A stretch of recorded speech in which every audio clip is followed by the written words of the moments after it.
শুভ সকাল বন্ধুরা, রাধে রাধে। আজকে আমি একটা নতুন ভিডিও নিয়ে চলে এসেছি। আজকে আমি আমার নিত্যদিনের রাতের সেবার কিভাবে ঠাকুরকে করে থাকি সেটাই তোমাদের সাথে শেয়ার করব। দেখো, আমি প্রতিদিনই ঠাকুরকে খাবার দেওয়ার পরে, পুজো করার পর আমি কিন্তু রাত্রিবেলা যে ফুলগুলো সকালবেলা দিয়ে থাকি সেই ফুলগুলো আমি তুলে নিই। আর আমি মূলত এমনি গাছের ফুল দিয়েই পুজো করি। তো আজকে বেশি গাছের ফুল ছিল না, তো তাই কারণে খুব সময় লাগেনি আমার। তো আমি তারপর যেটা করে থাকি, যেটা আমি গোপালের জন্য একটা ঘটিতে করে জল রেখে দিই। এটা সকালবেলাও দিই আমি, আর রাতেও দিই। কারণ ও যদি জল তেষ্টা পায় বা কিছু, তো সেটার জন্য ওর এটা দেওয়া থাকে। এটা অনেকের কাছে জলঝাড়িতেও দেয়, কিন্তু আমার কাছে জলঝাড়ি নেই, তাই জন্য আমি ঘটি করেই জলটা দিয়ে রাখি।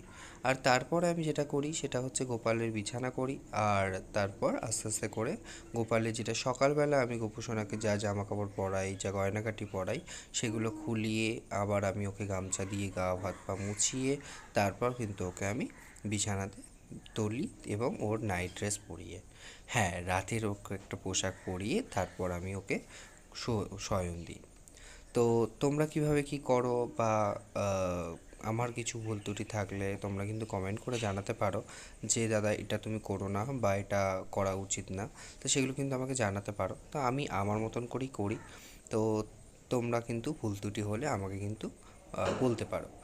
আর তারপর দেখো, কুপুসোনাকে আমি ঘুম পাড়িয়ে দিলাম।